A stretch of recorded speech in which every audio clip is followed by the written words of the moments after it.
I invite you to listen to my new dramatic story about a soldier's honor, betrayal, and righteous retribution.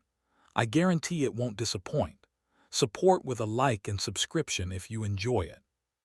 Honor's last bullet. The weight of shrapnel. My life ended the moment that piece of Afghan shrapnel lodged 2 millimeters from my heart. Jack Murphy, 46-year-old former Navy SEAL, received a 15-year stay of execution. The heart attack would have claimed me sooner if not for Lauren, the same woman who later sold me out to a Cuban drug lord and betrayed the country I bled for. Today, fate brought me face to face with Ryan Foster in a Cabo San Lucas cantina, the son of my fallen commander. Before the shrapnel completes its mission, I need his help, not to save my life, to restore something far more precious, my honor. Cabo greeted me with a suffocating heat, like an interrogation room where you start sweating before the first question. I sat on the patio of El Tiburon, watching the Pacific churn against the rocks below. Dr. Kavanaugh gave me a month, tops. I could feel the metal shard inching closer to home with each heartbeat.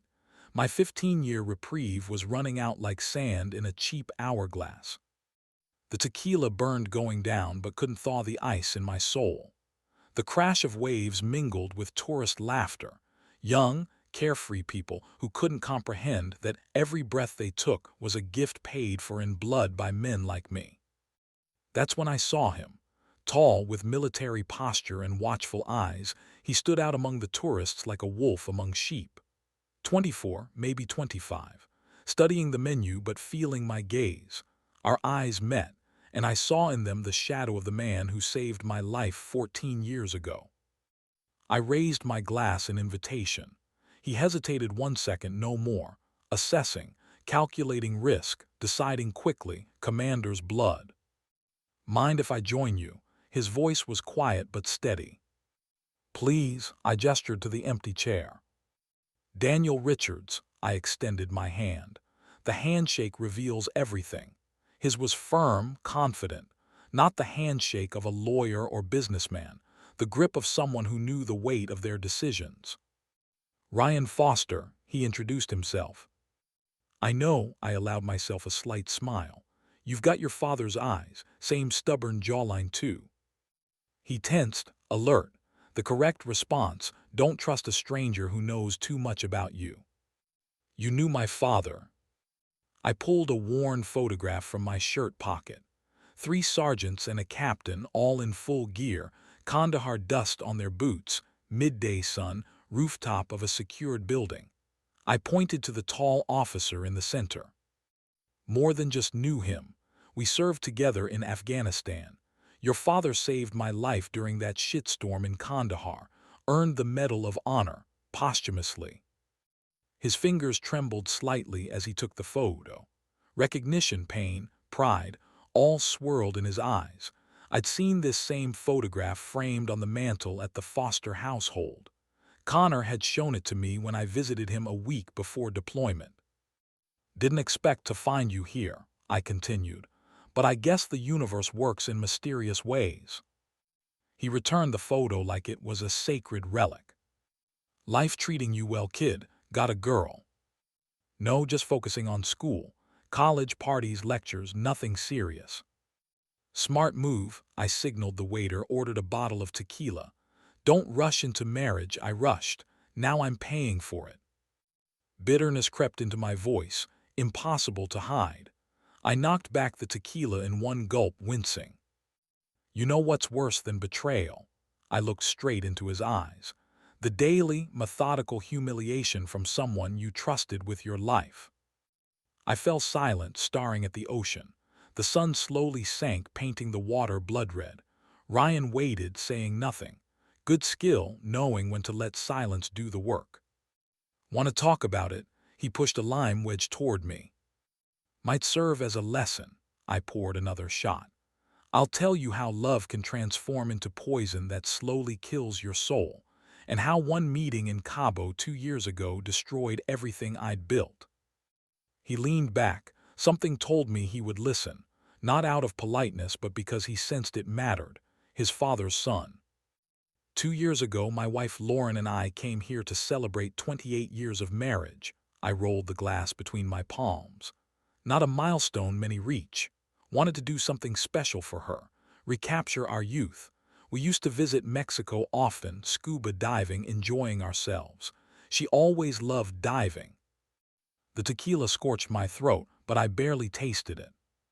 28 years, I repeated. You know how many couples make it that far? Statistics say less than 20%. I wanted it to be something special. I took another sip, remembering that first evening in Cabo 2 years ago. The air had been just as humid. Same stars, same ocean.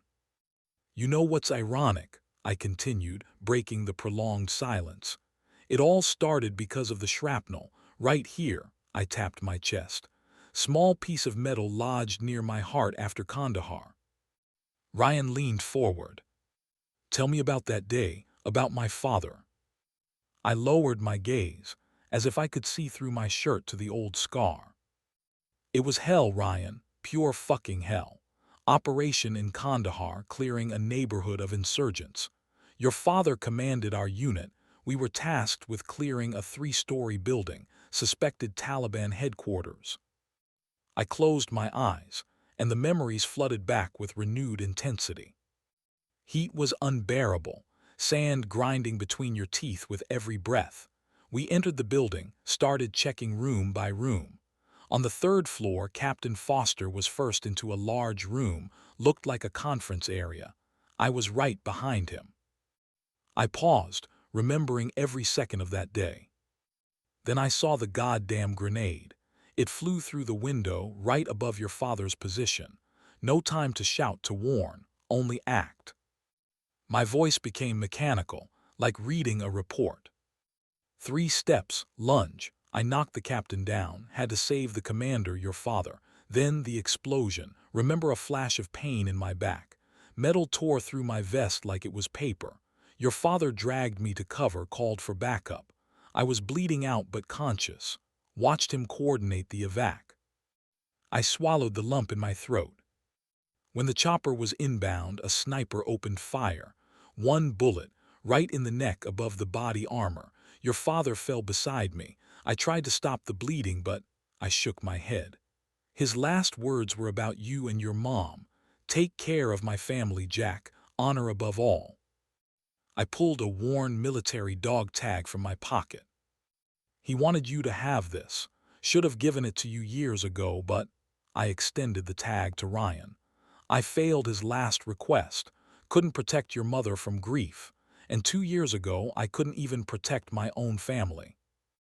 Ryan took the tag, clutching it so tightly his knuckles whitened. Dad never went back on his word, he said quietly. Neither will I.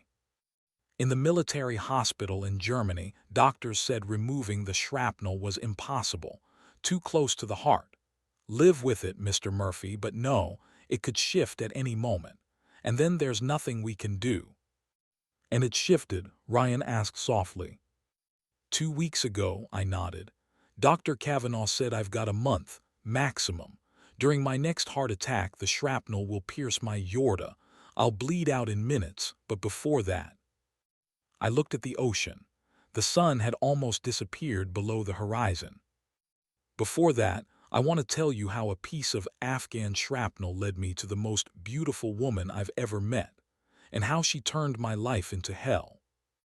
Her name was Lauren, I began, the name now tasting like ash on my tongue.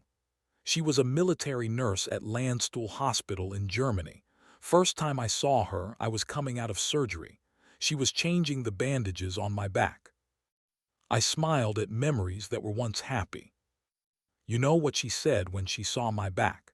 Someone must love you very much if you were willing to take so much metal for them. I stared at the waves breaking against the shore. Rhythmic, inevitable, like the pain that had become part of my existence. She wasn't like other nurses, didn't avert her eyes from the scars, wasn't afraid of my nightmares. When I screamed in my sleep, she sat beside me and held my hand until I came back to myself. I took another shot of tequila. 6 weeks in the hospital, then rehabilitation, physical therapy, Pain every day, nightmares every night. And all that time she was there. You understand, she wasn't just doing her job. She saw a human being where others saw only a broken body. And you fell in love, it wasn't a question. Like a damn teenager, I nodded. Asked for her number the day I was discharged. She laughed and said she'd already written it in my patient chart. In case of complications, she joked. I set my glass down, examining the amber liquid at the bottom. We got married 6 months later. Simple ceremony. A few friends from the unit, her colleagues from the hospital. She insisted I wear my dress blues despite the scars, said she was proud to marry a hero. I shook my head. The first years were happy, difficult but happy. I tried to get back to active duty, retraining courses, physical tests. Gritted my teeth through the pain but passed every test. Lauren supported me, said she understood it was part of who I was. For a moment I fell silent, remembering that first heart attack. Then, during one training exercise, the shrapnel shifted for the first time. I collapsed on the obstacle course like I'd been shot. Couldn't breathe, felt like someone was twisting a knife in my chest. Doctors insisted on medical discharge. I looked Ryan straight in the eyes. You know what's hardest for a soldier? Not bullets, not explosions. Realizing you can't serve anymore, that your body betrayed you. How did Lauren react? Back then she was the perfect wife. This isn't the end, Jack, she'd say.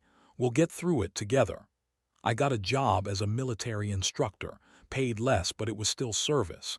Then work at a veterans organization, helping guys like me find their place in civilian life. I finished my tequila and poured another. But years passed and the pain didn't go away. If anything, it got worse. Pills, injections, physical therapy, nothing helped for long. I saw Lauren growing tired of it, of me, of my principles which she once considered virtuous but now called outdated. Principles don't expire, Ryan said quietly. That's exactly what I'd say, I nodded. But for Lauren, I transformed from hero to burden. She blamed me that we couldn't have children. Shrapnel damaged more than just my back. I cut myself off, not wanting to delve into details. She blamed me for the years I gave to service, for not saving enough money, for not building a bigger house, for not traveling the world.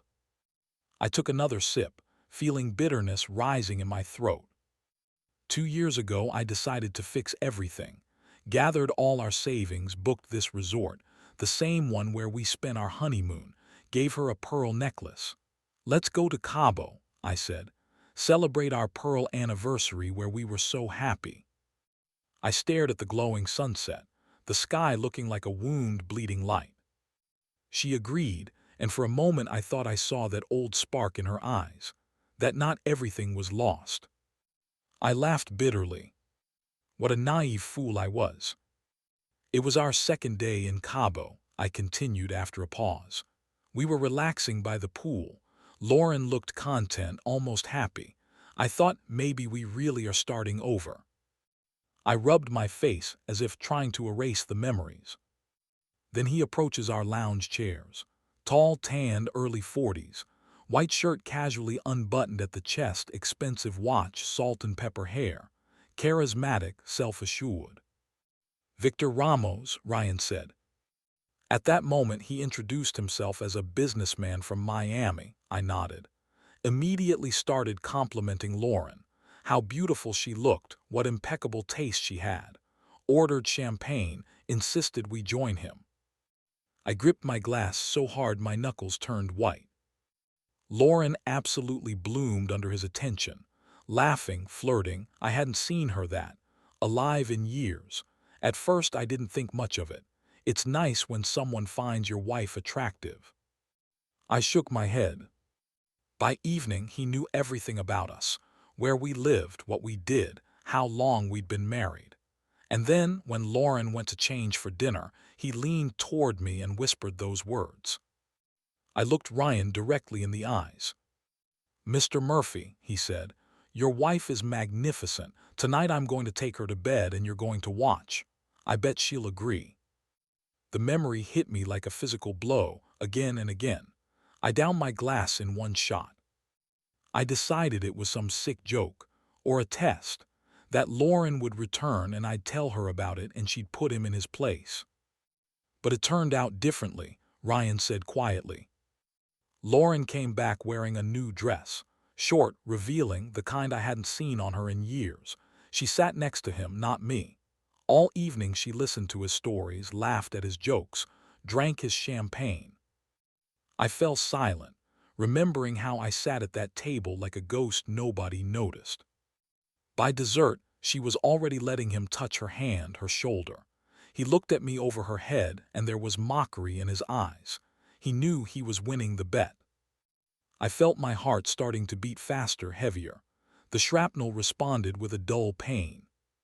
I couldn't believe it was happening. 28 years of marriage, and suddenly some stranger in one evening. I shook my head. I tried to remind her it was time to return to our room. Late, I had my medication schedule. Lauren looked at me with such irritation. Go ahead, Jack. I'll stay a bit longer. Victor promised to show me his collection of Latin American stamps. I gave a bitter smile. Stamp collection, oldest excuse in the world, and she used it without the slightest shame. I looked at Ryan. I pretended to believe her, went back to the room, lay awake waiting. 1 hour, 2, 3. Her phone didn't answer. At 4 in the morning, I couldn't stand it anymore, went looking for her around the hotel. And found her? Ryan asked. I nodded, my face turning to stone. In his beach bungalow. It was lit up, curtains not drawn. They didn't even bother to hide. That night I just stood there on the beach. My voice became mechanical, as if reading a report. Watching my life crumble. Worst part was she knew I was there. She looked out the window, saw me. I took another drink, not tasting it. At 5 in the morning I returned to our room, thinking, what now, divorce, scene, fly home alone. I was weighing options when I got the text. I pulled out my phone, opened an old message, a short link to a video. No need to show it to Ryan, but I couldn't help myself. Look, she sent this, that same night. The screen showed the same video I'd shown before. Lauren on Victor's lap, looking straight into the camera. Enjoying the show, darling. You like to watch, don't you? It's all you're good for now. I turned off the video, unable to watch more. I called her, demanded explanations, said I was coming over right now. And what did she say? Come on over, darling. Victor doesn't mind, he likes an audience. I clenched my fist, so hard my nails dug into my palm. I took a taxi and went there, was beside myself with rage, ready to kill them both with my bare hands. And what happened? I didn't even reach the bungalow door. 3 guys met me. Solid builds with guns under their shirts. One showed me photos on his phone, my sister leaving a supermarket in Portland, her kids in the schoolyard, their house. Addresses, schedules, routes. I took another sip of tequila. Senor Murphy, one said, the boss is expecting you, but first we need to understand the rules of the game. I looked at the frozen Ryan. That's when I learned who Victor Ramos really was. Not a businessman from Miami, one of the leaders of a Cuban-American cartel, with connections everywhere, in the hotel, in the police, in the government. A man who had the means to track my family and threaten them. You could have gone to the FBI, the embassy. I was in a foreign country, Ryan, alone with a bad heart, and my wife. I shook my head. She wasn't a hostage, she made her choice. Ryan was silent, contemplating what he'd heard.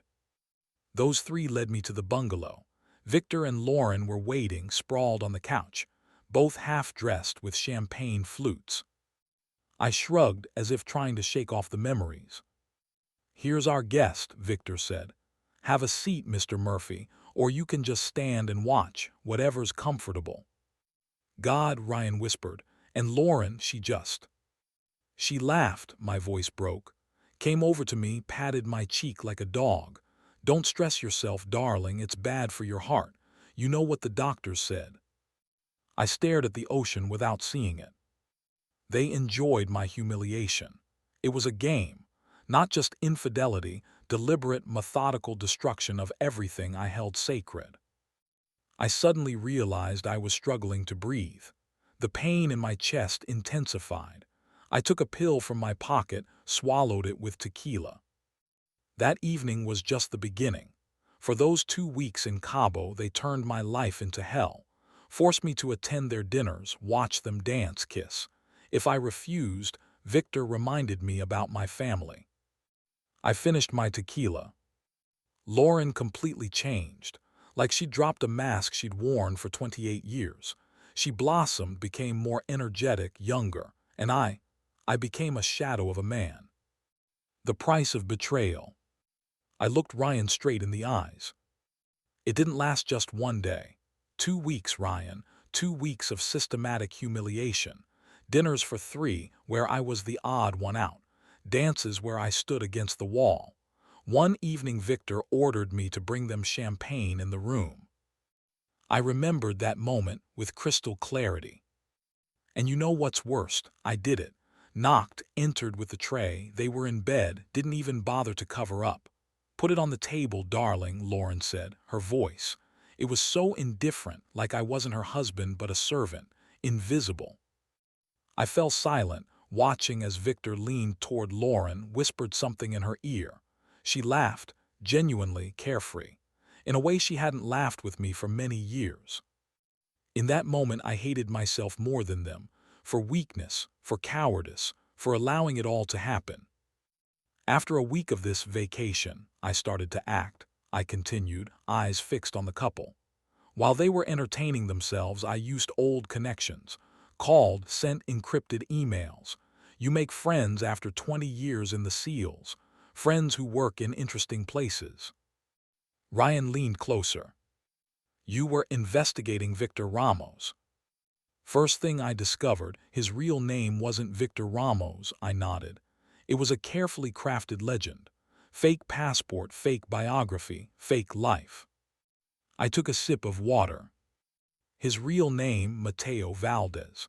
Born in Havana, Cuba. Graduated from Wharton Business School, then returned to the Caribbean. Officially, a successful import-export businessman. Unofficially, one of the key figures in the Havana-Miami cartel. The one controlling a third of drug trafficking in the Southeast, Ryan asked quietly. Exactly, I nodded. But Victor wasn't a street dealer or thug. He was the financier, the brain of the operation. The man who laundered millions through legitimate businesses, hotels, restaurants, casinos. Half the luxury resorts in Cabo were built on drug money washed through his companies. I watched him elegantly raise a champagne flute, perfect manners, impeccable style. Victor wasn't just rich, he was influential, had judges, politicians, police officers in his pocket, all of Cabo his personal kingdom. He could do whatever he wanted and nobody would dare stop him. I lowered my voice. I found hidden cameras in my hotel room. They watched my every move. Not just in the living room, in the bedroom, bathroom. No privacy anywhere. Why would he do that? Ryan frowned. Control, I answered simply. Absolute control.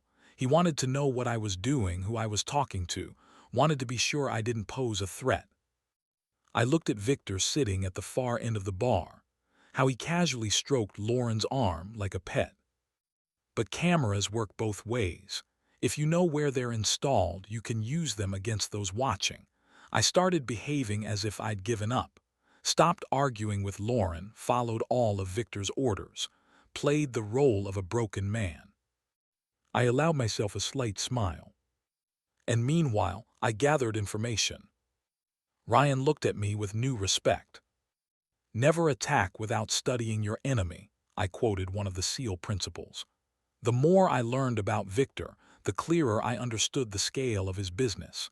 He laundered hundreds of millions annually, controlled shipments through the Caribbean, had connections with terrorist groups in South America. I paused, looking intently at Ryan. And he was untouchable. 3 attempted arrests all failed. Witnesses disappeared, judges changed decisions, prosecutors suddenly lost key evidence. The system was set up to protect people like him. But if you had evidence, who could I give it to? I shrugged. The local police, half of whom received envelopes from him every month. The FBI, which had been trying to build a case for years and failing. I was alone in a foreign country, with a bad heart and a wife who'd become a hostage to her own greed. I shook my head. No, Ryan, sometimes the system doesn't work, and then a man must become the system himself. Justice, vengeance.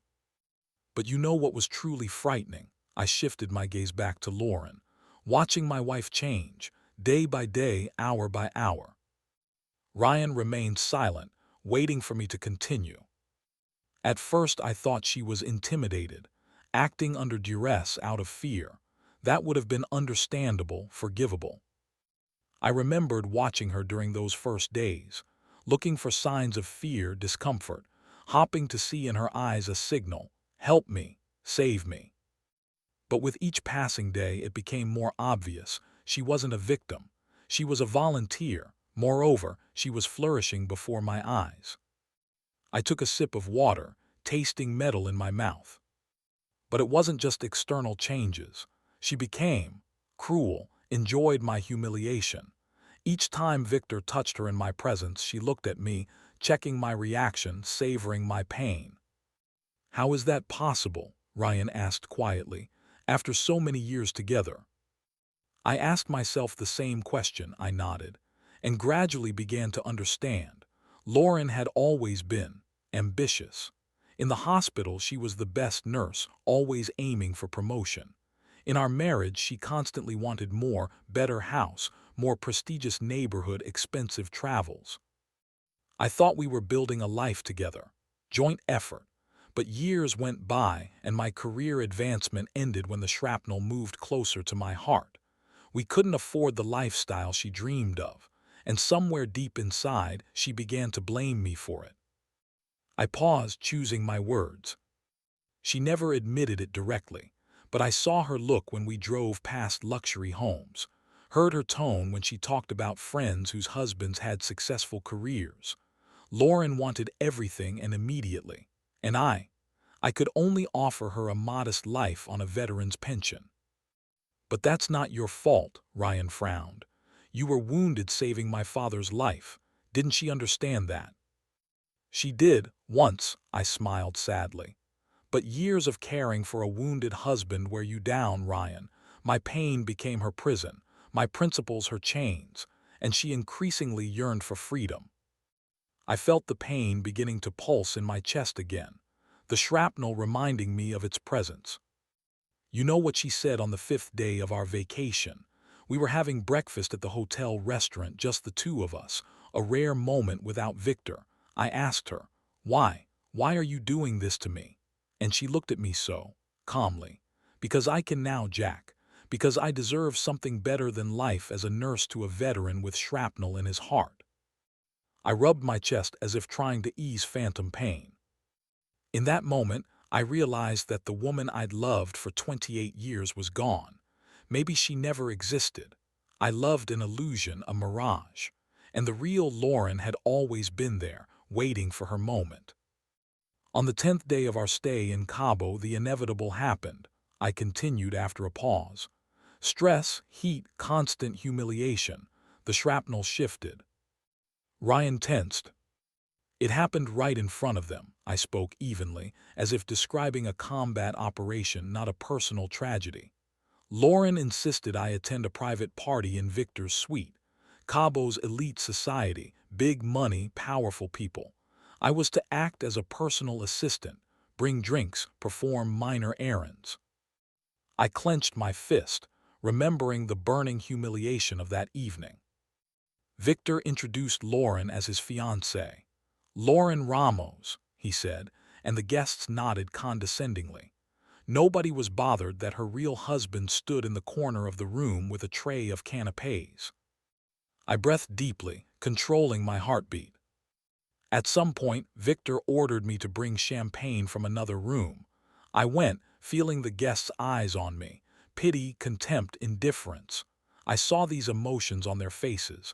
I was nobody. My hand involuntarily rose to my heart, remembering the pain. When I returned with the champagne, Victor and Lauren were dancing. She pressed against him, laughing. He whispered something in her ear, and suddenly they both looked at me and laughed, loudly, not hiding it. I was a joke, a laughingstock. I swallowed, remembering the next moments. And then it happened, first burning in my chest, then, as if someone plunged a red-hot knife straight into my heart and began twisting. I dropped the tray. Champagne spilled across the floor. Guests stepped back, angry that I'd ruined their expensive shoes. I fell silent, seeing that moment with crystal clarity. I fell to my knees, couldn't breathe, black dots before my eyes. Music continued playing, but as if underwater. I looked up and saw Lauren. She was looking at me, without any expression, like I was a stranger on the street, collapsed from a heart attack. Ryan leaned forward. She didn't even try to help, a nurse with years of experience. No, I shook my head. She turned away, continued dancing. I heard her say something to Victor, and then they both started laughing. I took a sip of water. My hand trembled slightly. I lay on the floor, dying, and they continued entertaining themselves. Music, champagne, laughter. The world revolved around them, and I was just an interference, an inconvenient stain on their perfect evening. I leaned closer to Ryan, lowering my voice. You know what's strangest? In that moment, balancing on the edge of death, I suddenly felt clarity. As if a veil had fallen from my eyes, I saw everything as it truly was. I felt the pain beginning to build in my chest again. Took a deep breath. Control your pulse. Somehow I managed to get up. Nobody noticed. Everyone was too busy having fun. I left the room, made it to the elevator, then to my room. I had nitroglycerin there. It helped stabilize my condition. And then what? Ryan asked quietly. I waited, I shrugged. Lay on the bed thinking this night might be my last. And you know what surprised me? I wasn't afraid of death. I was afraid I would die without knowing the truth. Ryan frowned. What truth? Lauren returned around 3 in the morning, drunk, happy. She didn't expect to see me conscious. Stumbled over my suitcase, cursed. I closed my eyes, remembering every word. You're still alive, she asked in a tone as if she was asking if the shampoo had run out. I said I saw how she continued dancing while I lay on the floor. She shrugged. What was I supposed to do? Ruin everyone's evening because of your attack? I was silent, letting the words hang in the air. And then she collapsed on the bed, not even undressing, and muttered a phrase that changed everything. If you just die already, we'd get the insurance. Ryan stared at me with wide eyes. She really said that? God knows, I wish I hadn't heard it, I nodded. But the words had been spoken, and they couldn't be taken back. I looked at Lauren at the other end of the bar, elegant, radiant, carefree. That night I understood completely. The woman I'd loved for 28 years hadn't just changed. She was waiting for my death, dreaming of it. The next day I went to a clinic, I continued, not taking my eyes off the couple at the distant table. A local cardiologist confirmed what I already knew. The shrapnel had moved 2 millimeters. During the next attack, it would pierce my aorta. I had a month to live, maybe less. I smiled without any joy. Strange thing, when you know you're going to die soon, priorities change. Fear disappears. Only clarity of thought and purpose remain. I lowered my voice, though Lauren and Victor sat too far away to hear. I returned to the hotel with a new attitude. No longer resisted, showed no emotions, became a shadow, invisible, unnoticeable. It worked. Victor and Lauren relaxed, stopped being wary of me. I turned into a piece of furniture, part of the background. I paused, choosing my words. One evening, they sent me to the bar for a special bottle of tequila. I deliberately took my time, knowing they'd be too busy with each other to notice. When I returned, the door to the office was ajar. I felt anger rising inside me again, cold, calculating. They sat at the table, documents, maps, photographs in front of them. Lauren was explaining something, pointing to a diagram of some building. Victor listened attentively, taking notes. I met Ryan's gaze. At first, I didn't understand what was happening, thought maybe it was related to his legitimate business. But then I heard phrases, names of military bases, warehouse coordinates, convoy routes. Ryan paled. She was passing information to the cartel. I nodded, feeling bitterness rising in my throat. Lauren worked at a veterans organization, had access to data on military equipment shipments, personnel movements, not top-secret information, but valuable to those who knew how to use it. I took out my phone, quickly scrolled to the needed video, turned the screen toward Ryan. On the recording, Lauren handed Victor a folder with documents, speaking quietly but clearly, coordinates of the warehouse in San Diego, guard changes at midnight, 15-minute window between shifts. I turned off the video before Ryan could see how Victor thanked Lauren, with a long kiss. A week after this conversation, the warehouse was attacked, 3 guards killed, weapons worth $2 million stolen. Ryan stared at me, not hiding his horror. God, she committed treason. Exactly, I nodded. And I became an accomplice because I kept silent, because I allowed it to continue. I clenched my fist. But at that moment I began to understand. This wasn't just personal betrayal. Lauren had crossed a line. She'd become a threat to national security, and Victor was using her as a tool. I looked at them, so elegant, so civilized. I started recording their conversations, photographing documents, gathering evidence, not just for myself, for the authorities, for justice. But why didn't you go to the FBI right away? Ryan asked. In Cabo, I gave a bitter laugh, where every other police officer is on the cartel's payroll, where Victor could make any evidence disappear with one phone call. No, I had to act carefully, collect irrefutable evidence, create a package of proof that couldn't be ignored or destroyed. I felt the pain in my chest again, a reminder that time was running out. 2 weeks in Cabo ended, I continued after a pause. We returned home, to our small house in the suburbs with the white fence and rose bed that Lauren once loved so much. I looked past Ryan into the past. You know what's strangest?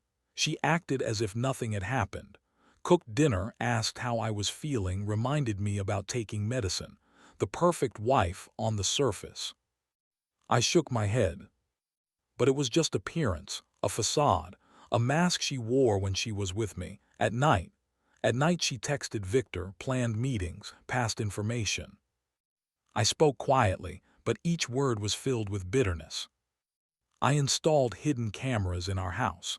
Not out of jealousy, I already knew about her infidelity, for evidence, and I saw her true self. When she thought she was alone, her face changed.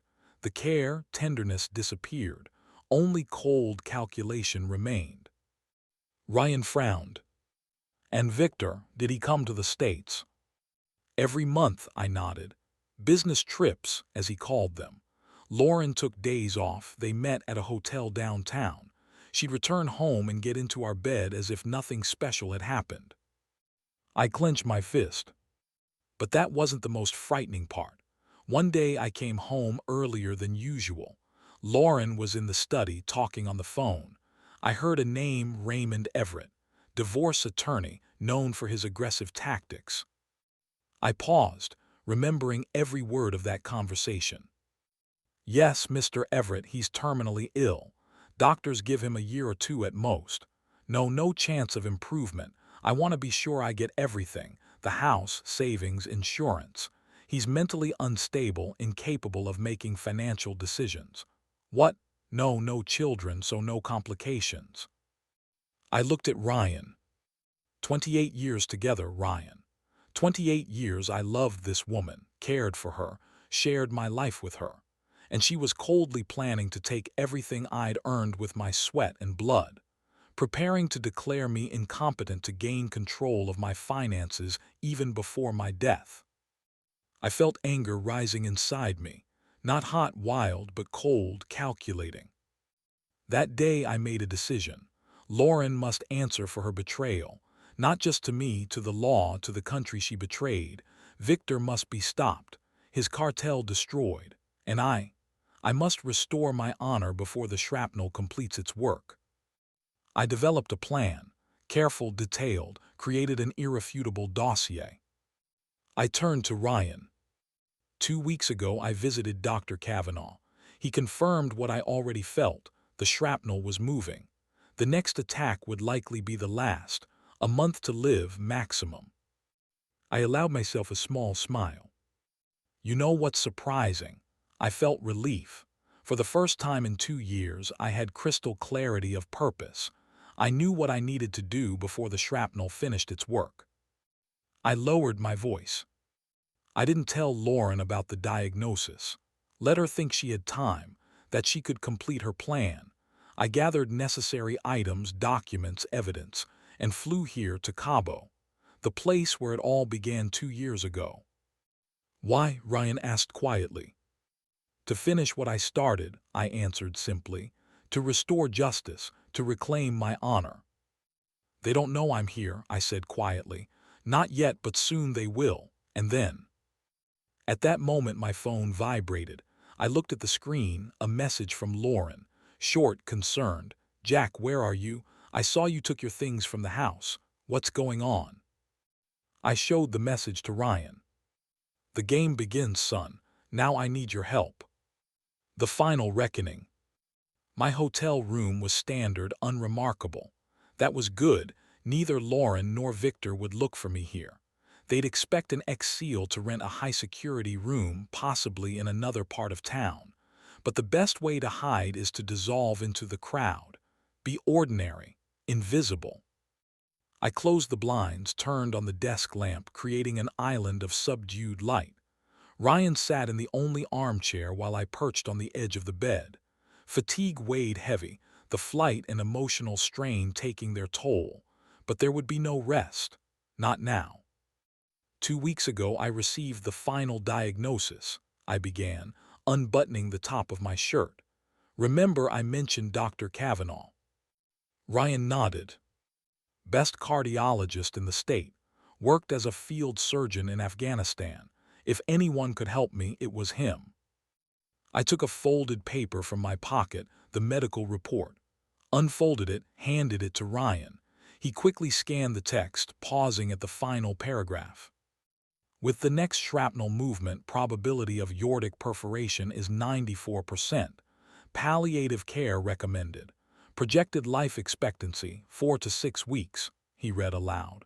Jack, maybe you should consult other specialists. Medicine doesn't stand still, perhaps. I already consulted, I shook my head. 3 of the country's best cardiac surgeons. Unanimous verdict, surgery impossible. Too high risk. 99% probability of fatal outcome. I took back the report, carefully folded it and returned it to my pocket. You know what it's like living with shrapnel in your heart, Ryan. Each pulse reminds you you're living on borrowed time. Each interrupted breath makes you wonder, is this the end? 14 years I've balanced on a knife's edge, hopping to live a full life before time runs out. I stood, went to the window, slightly moved the blinds. Below, the hotel lights glowed, laughter of vacationers by the pool drifted up. I was told I should take care of myself. No strain, no stress, no strong emotions. Measured, calm life. And you know I accepted these limitations. For Lauren, I gave a bitter smile. Believed our love was worth such sacrifices. I let the blinds fall, turned to Ryan. When they set you a deadline, it makes you reassess priorities. What was I afraid of all these years? Death? No. I was afraid of not having enough time. Not seeing children grow up that we never had. Not growing old with a woman who, it turns out, was impatiently waiting for my death. Not leaving something meaningful behind. I began packing the room. an old habit that helped me think. After visiting Kavanaugh, I spent a sleepless night, lay listening to Lauren's breathing, thinking, what really matters? What do I want to accomplish in the few days I have left? I stopped, looked directly at Ryan, and the answer came with crystal clarity. I want to restore justice, want traitors to answer for their crimes, want to depart with dignity on my terms, not writhing in pain on a hospital bed while my wife counts hours until the insurance payout. Ryan was silent, and I saw emotions changing in his eyes, compassion, confusion, understanding. Jack, he finally said, are you talking about revenge or justice?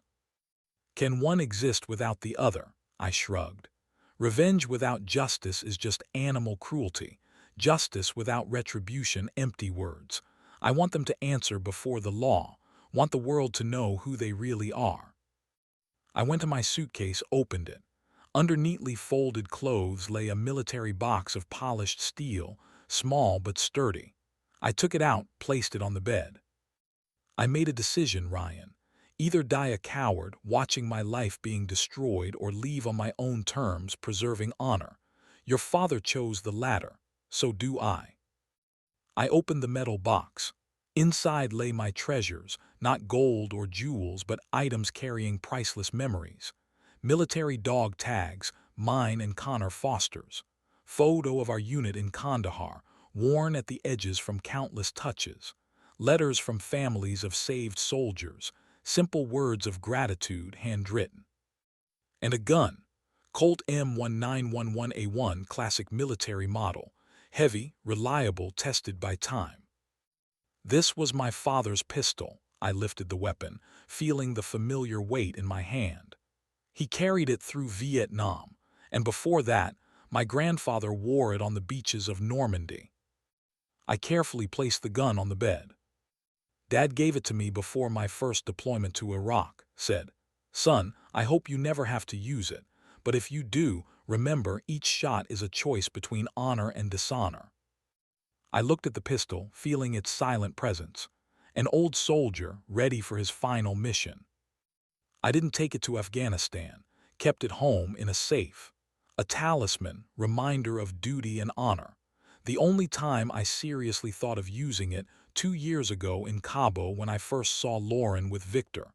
But then I lacked courage. I looked up at Ryan. Now I know what I must do. Tonight it all ends. But I need your help, Ryan. He straightened in the chair. What do you want from me? Not participation in murder if that's what you're worried about. I allowed myself a slight smile. You're too much like your father for that. I need you to be a witness, the eyes and ears of justice. I took a flash drive from the box. Here's all the evidence, video recordings of their meetings, documents Lauren passed to the cartel, bank statements proving transfers. Enough to put them both away for a long time. But there's a problem. What? Ryan asked. Victor is too influential. One word from him and evidence disappears. Witnesses recant testimony. Judges recuse themselves due to health reasons. We need something more compelling. I leaned closer. Tonight they're meeting on the beach, where it all began 2 years ago. It's their anniversary. I spat out the last word like something bitter. A little celebration for the beginning of their relationship. 2 years since they destroyed my life. How do you know? I have my sources, I smiled grimly. Money can buy not just loyalty but betrayal too. One of Victor's men was also dishonored by him. He informed me of their plans and schedule. I leaned back on the bed. I need you to record everything that happens. Stay in the shadows, don't interfere. Just recording clean, clear, uncut. Evidence that can't be ignored. I looked at him firmly. And when it's over, you'll send the materials to addresses I'll give you. FBI, military counterintelligence, major media. Simultaneously, so nobody can suppress the case. Ryan was silent, considering. I saw the struggle in his eyes. I understand what you're thinking, I said quietly. That this is wrong, that there are other ways, legal paths. Aren't there? He asked. For people like Victor, I shook my head. He doesn't play by the rules. Law for him is a tool, not a limitation. He's bought half of Cabo, has connections in Washington. What can the system do against people like him? I sighed. And Lauren, she would wiggle out, play the role of a frightened wife who was coerced, find a way to come out clean. She's always been a master of manipulation. I picked up the pistol, checked the magazine. But I'm not planning to kill them if that concerns you. I want justice, not blood. Then what exactly are you planning? Ryan looked at me with obvious distrust. To make them confess, on camera, publicly, all details of their deal with the cartel, treason, plans for my murder, and then, I paused, then I'll decide my fate myself. I met his gaze. I need your help, Ryan, not for me, for justice, for truth, for your father's memory. He was silent for a long time, studying my face as if looking for answers to unspoken questions. Finally, he slowly nodded.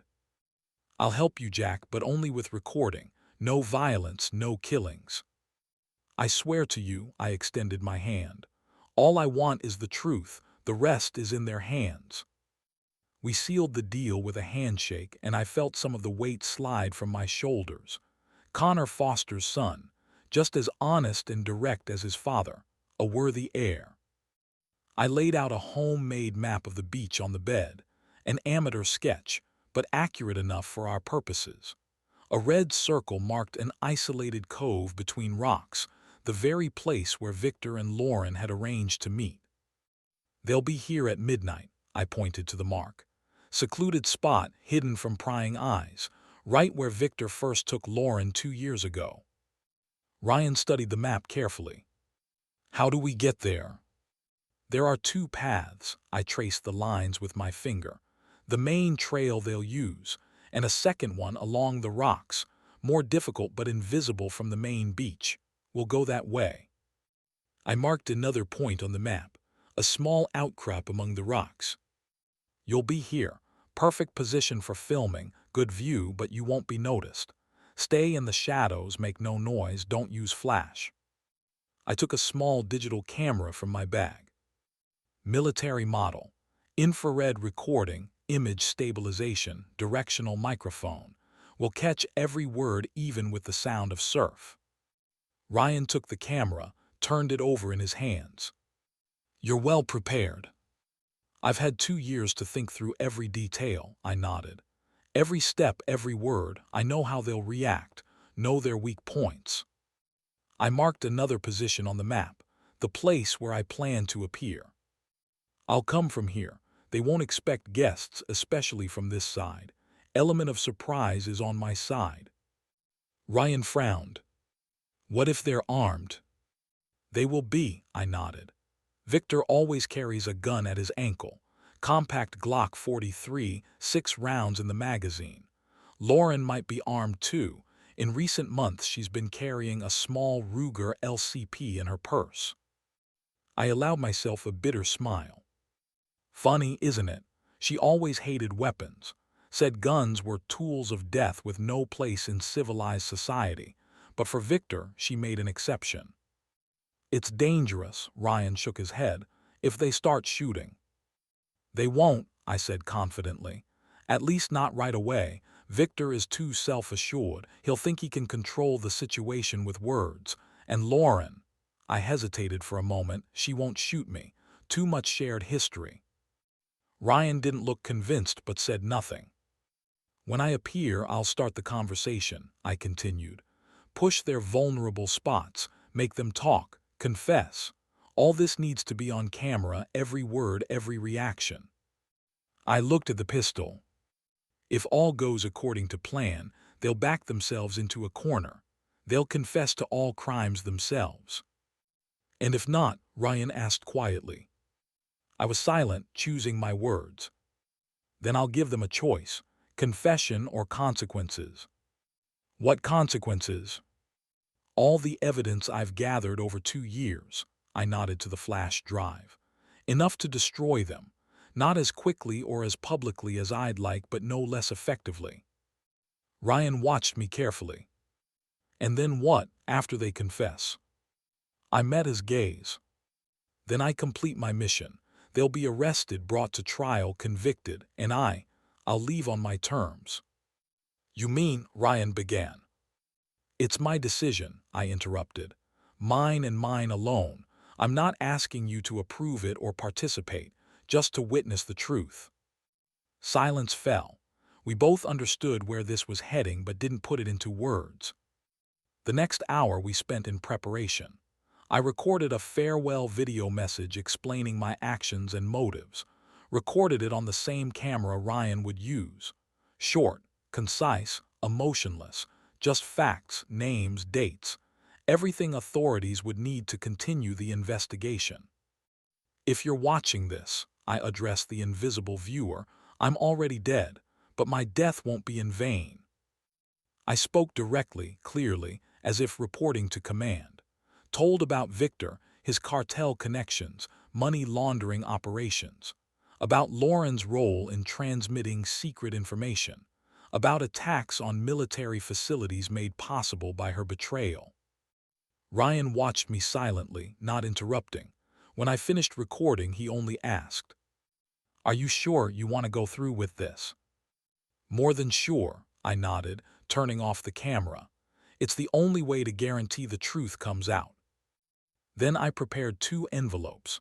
The first contained an official statement to the FBI, detailed report on Victor's operations, with names, dates, accounts. Copies of documents Lauren had passed on. Photos of meetings with known drug lords. Enough information to initiate a federal investigation that couldn't be stopped. The second envelope was for Lauren. In it, I gathered evidence of her betrayal, not just of me but of the country we both swore to serve. Photos, letters, phone call recordings, and a short note from me. "You sold your soul and my heart for an illusion of luxury. I hope it was worth it." I handed both envelopes to Ryan. "After it's over, you'll give the first envelope to the authorities and the second to Lauren, personally." He hesitantly took the envelopes. "You're the only one I can trust with this. Connor Foster's son, a man with the same unyielding sense of justice." Ryan accepted the flash drive, clutching it in his palm. "You understand you're asking a lot, to be an accomplice." "Not an accomplice," I interrupted. "A witness, guardian of truth, someone who won't let history be rewritten to suit the powerful." I looked him straight in the eyes. "All right," Ryan finally said. "I'll do it for the truth." "Thank you," I simply replied.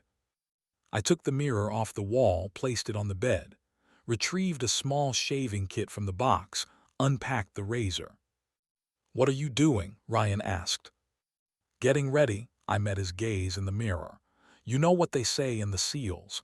Look good even when you feel like shit. I'm not going to meet my fate unshaven."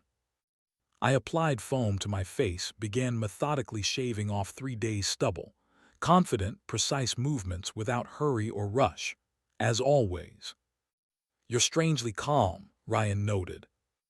"Because I finally know what to do," I continued shaving. "For the first time in 2 years I have clarity, purpose, understanding why I'm still here." Finished with shaving, I took out a clean shirt, white, crisp with starch, like the ones I wore on important service days. "Final parade," I said quietly, buttoning it up. "Need to look the part." We left the hotel at 11:30, taking a taxi to the nearest point on the coast.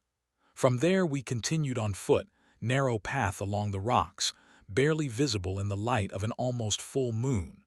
The ocean roared to our right, breaking against stones, creating perfect acoustic cover. I moved confidently despite the darkness. Every turn of the path, every descent and ascent had been learned by heart during the long months I'd planned this night. Ryan followed me silently, focused, occasionally checking the camera in his backpack. At 11:50 we reached a rocky outcrop overlooking a small bay.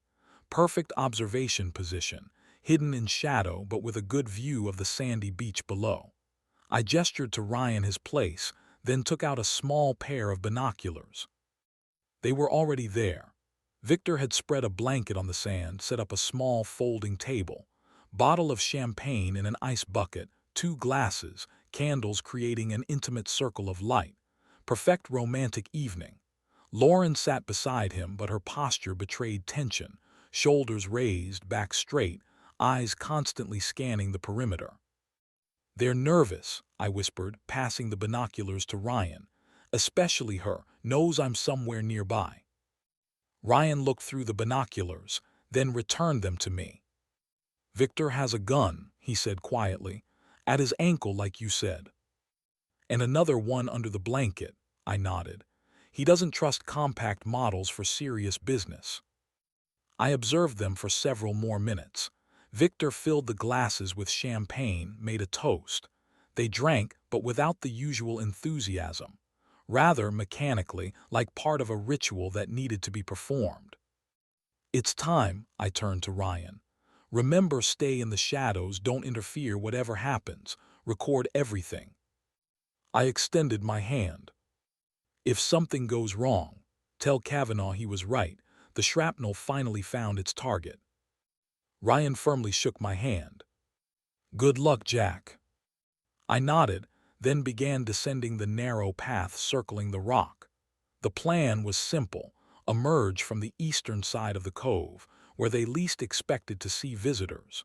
Use the element of surprise to gain psychological advantage. Moonlight reflected off the water, creating an intricate play of shadows on the sand. The sound of surf muffled my footsteps. I moved slowly, methodically, as if on a combat mission. Breathing even, pulse controlled, mind clear. As I approached, I heard fragments of their conversation. "No need to panic," Victor was saying. "He's an old man with a bad heart. What can he do?" "You don't know him." Lauren's voice sounded tense. "Jack isn't one to make empty threats. If he said he'd be here." "Then we'll be ready," Victor laughed, but there was no joy in his laughter. "A surprise for your husband." I stopped behind a large rock, the last cover before the open space of the beach. Checked the gun, made sure it was easily accessible. Breathed in deeply, exhaled. "This is your last fight, old soldier," I thought. "Make it worthy." And stepped into the light. "Good evening," I said calmly, loudly. "Hope I'm not late for the celebration." They both jumped up, Victor instantly, with a predator's grace, hand already reaching for his ankle. Lauren more slowly, face pale in the moonlight. "Jack," she exhaled. "How nice of you to join us, Mr. Murphy." Victor quickly regained composure, smiled his trademark shark smile. "Champagne. We're just celebrating. A special date." "I know." I took another step forward. "2 years since you destroyed my life. Impressive anniversary." I stopped several meters from them, at the very edge of the circle of light created by the candles. Perfect distance, close enough for conversation, far enough for maneuver. "Stand up," I quietly ordered, "both of you." Victor laughed, spreading his arms in a theatrical gesture. "Look who's decided to give orders. Our little voyeur has suddenly become so brave." "Darling, your timing is impeccable," Lauren nervously smiled. "We were just about to start." "Stand up," I repeated, taking out the gun. "Now." The smile disappeared from Victor's face. They slowly rose, looking at the weapon in my hand. "Let's not do anything foolish, Jack." Lauren raised her hands in a conciliatory gesture. "We can talk like civilized people. Everything can be resolved." "Oh, we'll definitely talk." I took another step forward. "We'll have a very, very interesting conversation." I looked into their eyes, trapped, cornered, beginning to understand that this evening would not go according to their script. "The conversation starts now." The price of honor. The gun in my hand was heavy, not just from the weight of metal, but from the history it carried. 3 generations of Murphys had held it facing death. Today was my turn. The sound of waves drowned out everything but our voices. The black sky, studded with stars, indifferently watched 3 dots on the sand, 3 lives intertwined by betrayal, pain, and retribution. Ryan's camera silently recorded from the shadow of the rocks, a witness that doesn't lie. Jack put the gun down. Lauren's voice trembled, but other notes were audible too. Calculation, the habit of manipulation. This isn't the solution. We can discuss everything. Victor slowly straightened, demonstratively raising his hands. His movements were smooth, measured like a predator assessing prey.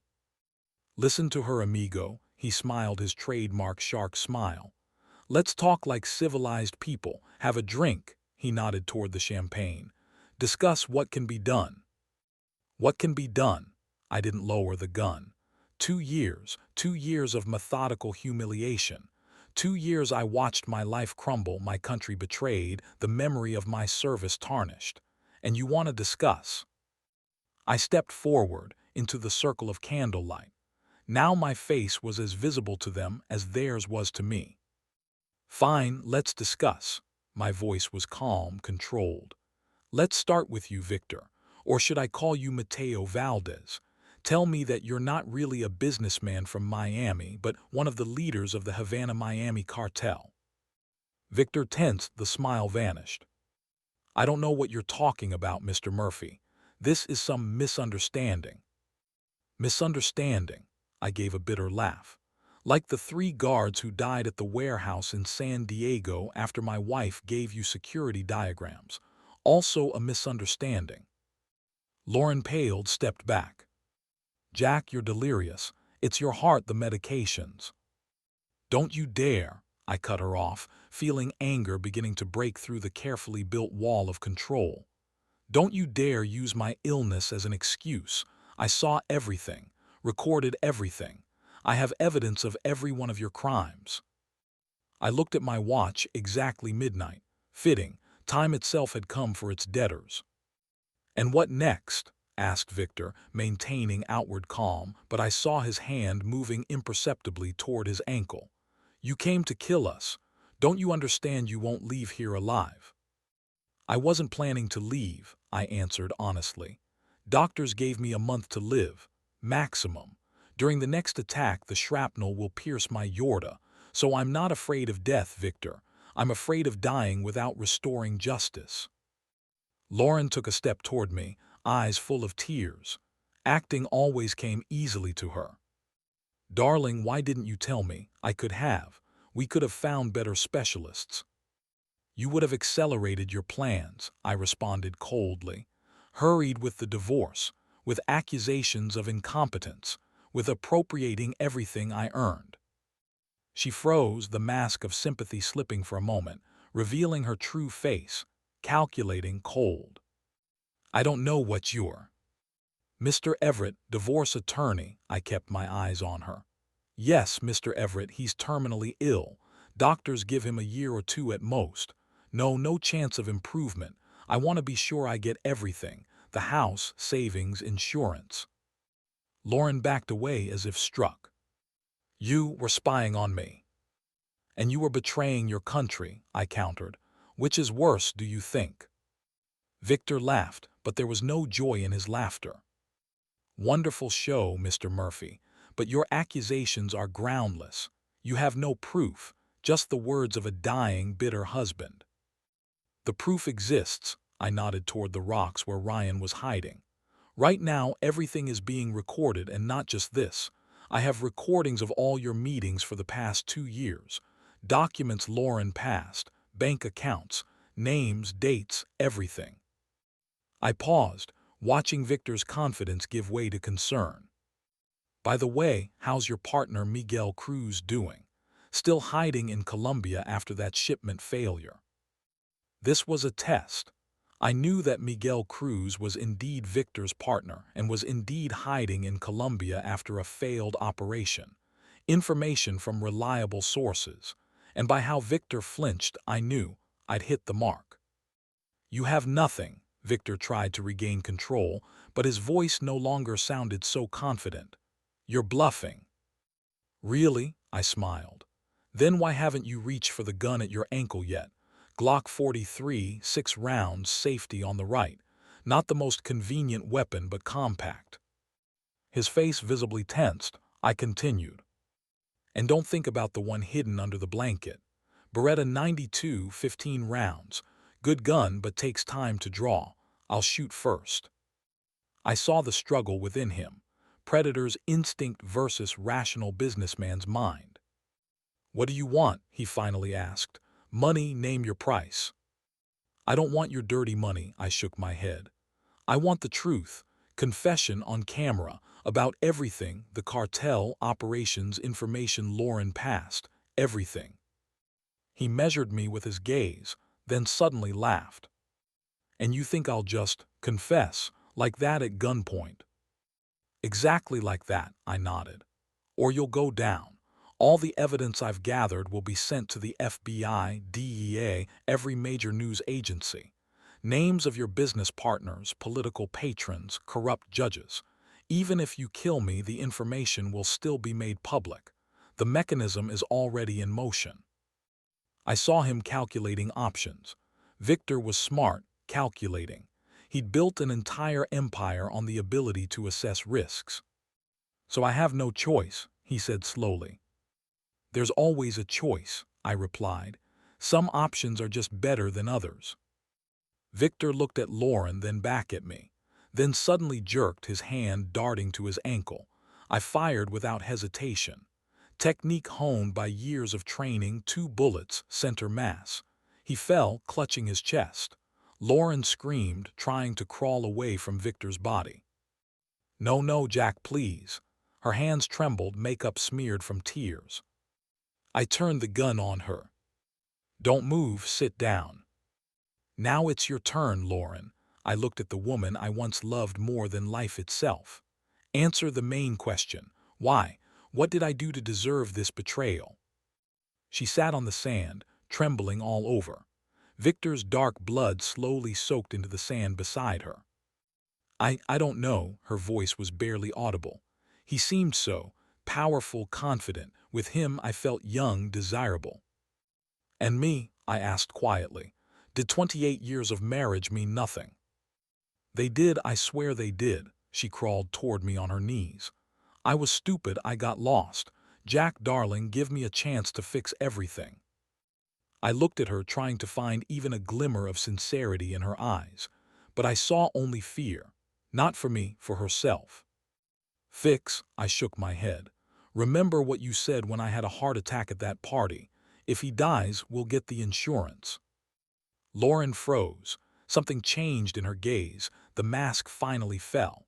Before me sat the real Lauren, the one I'd never truly known. What choice did I have? Her voice suddenly hardened. You're a complete failure, always retelling your war stories. She stood, brushing sand from her knees. Fear disappeared, giving way to bitterness and malice that had apparently been accumulating for years. And what did I get? An empty house, no children, endless waiting, constant worry about your heart, your attacks. I was a nurse at work and a nurse at home. You turned my life into an endless hospital ward. Keep going, I ordered coldly, cocking the hammer. The whole truth. Yes, I loved him, she shouted, pointing at Victor's body. Loved how he humiliated you, put you in your place. You're nothing, a helpless impotent who silently watched us. A strange smile touched my lips, almost tender. Now I see the real you. Thank you for your honesty. I lowered the gun but didn't put it away. The moon shone brightly, silvering the ocean's surface. Perfect night for the final act of my life. You know what's ironic? I asked, looking not at Lauren but at the stars. I loved you, truly. Until the end, I hoped you were acting under duress, out of fear, that the woman I lived with for 28 years couldn't voluntarily betray everything we believed in. I shifted my gaze to her. But I was wrong. There was always another Lauren beside me, cold, calculating, waiting for the moment to stab me in the back. What now? She asked, and there was no remorse or regret in her voice, only cold calculation. Now I finish what I started. I raised the gun to my temple. No, Lauren suddenly rushed toward me. Don't you dare, you can't just leave like that. Why not? I asked calmly. I'm dying, the shrapnel will kill me anyway. "I won't let you," she screamed. "You can't abandon me." Only now did I understand. It wasn't about love or care. She was afraid of losing control, afraid I would leave on my own terms, depriving her of the last word, the final power over me. "Goodbye, Lauren." I pressed the trigger. The shot sounded deafening in the night silence. The pain was instantaneous, and then, nothing. Darkness embraced me. Ryan Foster emerged from the shadow of the rocks, stopping beside Lauren, who was frozen in shock. She stood motionless between the bodies of two men, staring into emptiness with glazed eyes. Who are you?" She trembled, unable to focus her gaze. "The one who will tell everyone the truth." He handed her the envelope, simultaneously activating the upload of the video to the cloud. "Check your email, Mrs. Murphy, and the news. Soon there will be a lot of interesting information about you and your lover." He turned to leave. Life imprisonment guaranteed. Police sirens already sounded in the distance, approaching the beach. The video spread across the internet like an explosion, millions of views in the first day. Jack's materials were impeccable: names, dates, accounts, meeting recordings. The cartel's power couldn't stop the wave of revelations. Federal agents burst into Lauren's house at dawn, found a cache of documents and flash drives.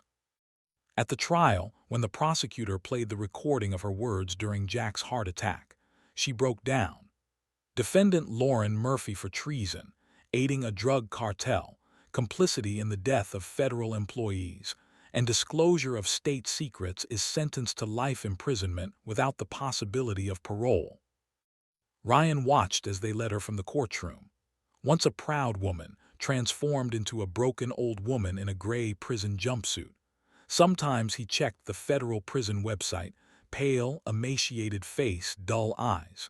She worked in the laundry, washing other inmates' uniforms. They said she was often heard crying in her cell at night.